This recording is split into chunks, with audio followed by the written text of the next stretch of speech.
వచ్చింది అధ్యక్ష. ఆ స్కీమ్ ద్వారా ఈ క్యాంపస్ కన్స్ట్రక్షన్ అంతా దాంట్లోకి డిపిఆర్స్ తయారు చేసి ఆ స్కీమ్ ద్వారా కూడా డబ్బులు తీసుకోవాలని మంత్రి గారు కూడా మాకు ఆదేశాలు జారీ చేస్తాం జరిగింది అధ్యక్ష.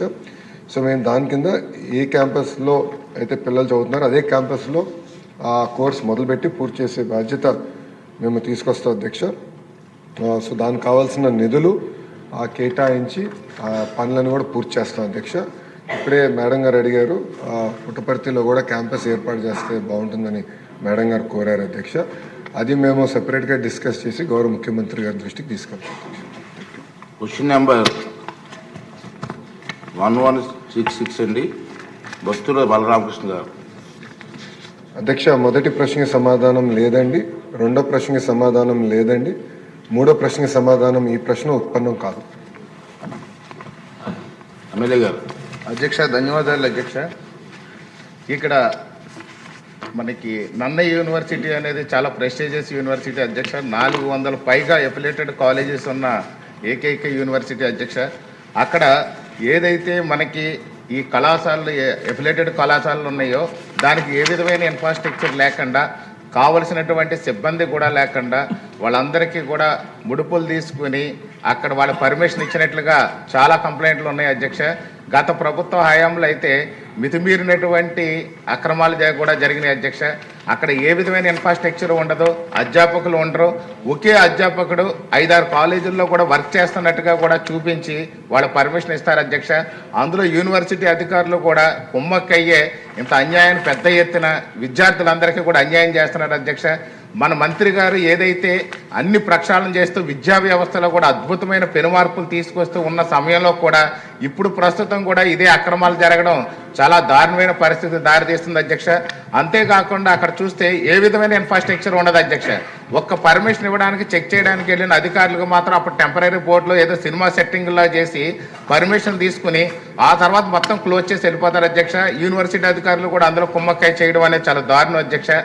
అంతేకాకుండా ఎగ్జిక్యూటివ్ కౌన్సిల్ అనేది కూడా ప్రతి 3 ఏళ్లకు ఒకసారి మారుతుంది అధ్యక్ష.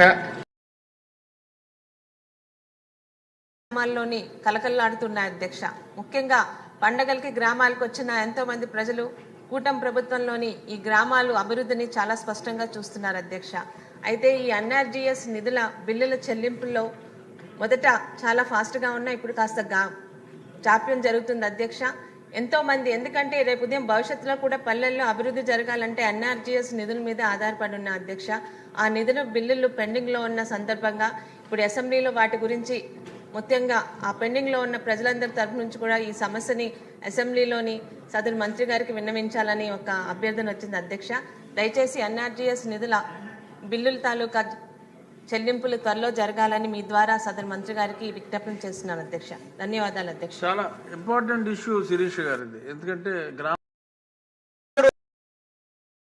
ఉన్నారు అధ్యక్ష, వాళ్ళందరూ ఉన్నారు. వాళ్ళు ఇప్పుడు సమస్య అంటే 3-4 సమస్యలతో బాధపడుతున్నారు అధ్యక్ష. అంటే 99% ప్రాజెక్ట్ కంప్లీట్ అయిపోతుంది, అతి తక్కువ టైంలో ప్రజలకు అక్కడ అంకితం ఇవ్వబడుతున్నారు అధ్యక్ష. అయితే అక్కడ ఉన్న ప్రజలు, ప్రాజెక్టు కోసం త్యాగాలు చేసిన ప్రజలు బాధపడకూడదు అధ్యక్ష. ప్రభుత్వాలు కూడా గుర్తించాలి అధ్యక్ష. వాళ్ళ మీద అప్పుడు కొన్ని అనాలోచిత కారణాల వల్ల, కొంతమంది ప్రేరేప శక్తుల వల్ల, వాళ్ళ ప్రభుత్వానికి వాళ్ళకి అనుసంధానం లోపం వల్ల వాళ్ళ మీద కొన్ని కేసులు పెట్టడం అనేది జరిగింది అధ్యక్ష. ప్రాజెక్ట్ కంప్లీట్ అయిపోతున్నా సరే ఇప్పుడు వరకు కూడా వాళ్ళ మీద కేసులు ఎత్తివేయలేదు అధ్యక్ష. దయదలిసి ప్రభుత్వాలు దృష్టిలో పెట్టుకొని వాళ్ళ మీద ఉన్న కేసులు ఎత్తివేయాల్సింది అధ్యక్ష. ఎందుకంటే 20 ఎకరాలు ఉన్న రైతు కూడా ఆ రోజు ధనధాన్యములతో అష్టైశ్వర్యంతో ఉన్న రైతు ఈ రోజు కూలి పని చేసుకుంటూ చెన్నై, హైదరాబాద్ వెళ్ళి వలసగా వెళ్ళి పనిచేస్తున్నారు అధ్యక్ష. వాళ్ళకి పిల్లలేమో ఎక్కడికో వెళ్ళి పని చేసుకోవాలంటే వాళ్ళకి కేసులు ఇబ్బందిగా ఉంది అధ్యక్ష. దయచేసి ఈ కేసుల్ని ఎత్తివేయవలసిందిగా ప్రభుత్వాన్ని కోరుతున్నాను అధ్యక్ష. రెండోది అధ్యక్ష, ఇంకో విషయం ఉంది అధ్యక్ష. అప్పట్లో ఎవరైతే ఇల్లు కోల్పోయారో ప్రతి ఒక్కరు కూడా 5 సెంట్లు ఇల్లు స్థలాలు ఇచ్చాము అధ్యక్ష. వేలాది మందికి ఇచ్చాము అధ్యక్ష. ఒక 100 కుటుంబాలకు మాత్రం 2 సెంట్లు లెక్క ఇచ్చాము అధ్యక్ష. అది కూడా పరిగణన తీసుకున్న వాళ్ళు కూడా 3 సెంట్లు ఎక్స్ట్రాగా ఇల్లు స్థలాలు ఇవ్వాల్సిందిగా కోరుతున్నాను అధ్యక్ష. మూడోది అధ్యక్ష, అందరికి వేలాది కుటుంబాలకి ఇల్లు స్థలాలు కాంపన్సేషన్ ఇచ్చాము అధ్యక్ష. కానీ ఒక 4 ఇళ్లకు మాత్రం అప్పుడులో కాంపన్సేషన్ ఇవ్వలేదు అధ్యక్ష. దానికి గల కారణం వాళ్ళకి ఆ డబ్బులు చాలవని రిజెక్ట్ చేయడం అధ్యక్ష. కానీ ఇప్పటికి ప్రాజెక్ట్ రెడీ అయిపోయింది, ప్రజలకు అంకితం చేస్తున్నాం. ఆ 4 ఇల్లు కూడా ఇల్లు కాంపన్సేషన్ ఇచ్చిస్తే అక్కడ సమస్య సాల్వ్ అవుతుంది అధ్యక్ష. లాస్ట్ అధ్యక్ష, గత ప్రభుత్వం సైకో ప్రభుత్వం మీ అందరికీ తెలుసు. ఆ ప్రభుత్వంలో అనారోగ్య కారణాల వల్ల 2013 చట్టం అమలు చేస్తామని చెప్పి ప్రజల మభ్య పెట్టి ఆ ప్రభుత్వం అధికారంలో రావడం జరిగింది అధ్యక్ష. కానీ వాళ్ళేమో వాళ్ళ ఆ డబ్బులు 2013 చట్టం అమలు చేయకుండా ఒక చిన్న మాయ మాటలు చెప్పి ఒకే ఒక విషయం అధ్యక్ష, అదనపు నష్టపరిహారం అని చెప్పేసి ఎవరైతే ఇల్లు కోల్పోయిన వాళ్ళు ఉన్నారో, ఎవరైతే భూములు కోల్పోయిన వాళ్ళు ఉన్నారో ₹1,00,000 లెక్క ఇస్తామని చెప్పి వాళ్ళ మనుషులకు మాత్రం ఇచ్చి, ఎవరైతే వాళ్ళకి సానుభూతి పనులకే ఇచ్చేసి తెలుగుదేశం ప్రభుత్వానికి ఎవరైనా ఉన్నారో, మన పార్టీకి ఎవరైతే సానుభూతి పనులు ఉన్నారో వాళ్ళకి ఇవ్వకుండా అన్యాయం చేశారు అధ్యక్ష. ఒక 30% పెండింగ్ ఉంది అధ్యక్ష. దయచేసి ఆ ₹1,00,000 నష్టపరిహారం కూడా అందరికీ ఇవ్వాల్సిందిగా కోరుతున్నాను అధ్యక్ష. తమ ద్వారా ఈ 4 సమస్యలు కూడా పరిష్కారం చేస్తారని ప్రభుత్వానికి విన్నవించుకుంటున్నాను అధ్యక్ష. ధన్యవాదాలు అధ్యక్ష. కేఎస్ఎన్ రాజు గారు, చోడవరం. మా చోడవరం నియోజకవర్గం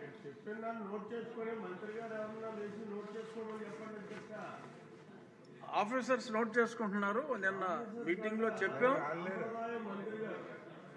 కన్సర్న్ ఆఫీసర్స్ ఉన్నారు, మీకు కనపడతలా ప్రతిదీ.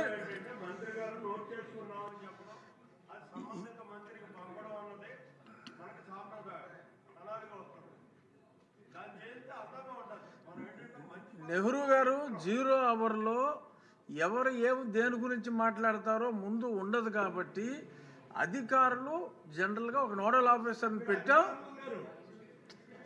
మీరు ఉన్నారండి, మీరు నోట్ చేసుకుంటున్నారు, మీకు ఎదురుగుండా కనపడరు, నోట్ చేసుకుంటున్నారు. స్పష్టంగా అధికారులు అందరితో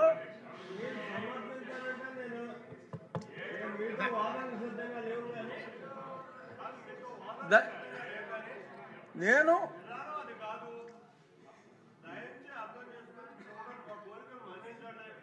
జీరో అవర్కి కరెక్ట్ ప్రొసీజర్ ఫాలో అయ్యే విధానాన్ని అనుసరిస్తున్నాం. సభ్యులు అడిగిన దాన్ని నోట్ చేసుకుని వారికి సమాధానం కూడా సంబంధిత మంత్రి దగ్గర నుంచి వచ్చే విధంగా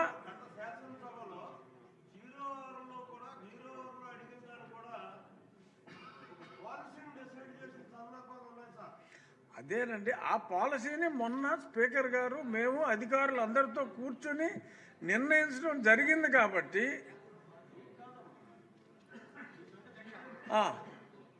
నెహ్రూ గారు తమరు దయచేసి కూర్చుంటే ఆయన సమస్య చెప్తారు. ధన్యవాదాలు అధ్యక్ష. మా చోడవరం నియోజకవర్గంలో అంటే మా అనకాపల్లి జిల్లాలో అధ్యక్ష పాయకరాయపేట, యల్లమంచిలి, అనకాపల్లి, పెద్దుర్తి నియోజకవర్గాలు పారిశ్రామికంగా అభివృద్ధి చెందాయి అధ్యక్ష. మా చోడవరం, మాడుగుల, నర్సీపట్నం ప్రధానంగా వ్యవసాయం మీద ఆధారపడిన నియోజకవర్గాలు. మాకు 2017 సంవత్సరంలో మన ప్రభుత్వంలోనే చంద్రబాబు నాయుడు గారు చోడవరంలో ఉత్తరాంధ్ర సృజన సేవంతి బాబు జగజ్జీవనరావు ఉత్తరాంధ్ర సృజన సేవంతి పథకానికి సంబంధించి శంకుస్థాపన చేశారు అధ్యక్ష. భూసేకరణకు కూడా ప్రయత్నం జరిగింది. అన్ని కార్యక్రమాలు జరుగుతున్న సమయంలో మన ప్రభుత్వం రాకపోవడం, గత ప్రభుత్వంలో 5 సంవత్సరాలు 2019-24లో బాబు జగజ్జీవనరావు ఉత్తరాంధ్ర సృజన సేవంతి పథకాన్ని పూర్తిగా వారు విస్మరించారు అధ్యక్ష. తమ ద్వారా ప్రభుత్వాన్ని నేను తెలియజేసేది, ఉత్తరాంధ్ర సృజన సేవంతి పథకం వస్తే మన ఆంధ్రప్రదేశ్ రాష్ట్రానికి పోలవరం ప్రాజెక్ట్ ఏ విధంగా చేరినాడో అనకాపల్లి జిల్లాకి, పాయకరాపేట, యలమంచిలి, అనకాపల్లికి పారిశ్రామిక అభివృద్ధికి అవసరాలకి, చోడవరం, మాడుగుల, నర్సీపట్నం ఇతర ప్రాంతాలకు సంబంధించి వ్యవసాయానికి సంబంధించి మాకు ఈ సాగునీటి ప్రాజెక్ట్ అన్నది చాలా అత్యవసరం అధ్యక్ష. మాకేమని చెప్పేసి మిగతా ఇండస్ట్రియల్ హబ్గా ఇంకో హబ్గా ఉంటే మాది వ్యవసాయ హబ్గా మారాలని అంటే ఈ పథకం చాలా అవసరం.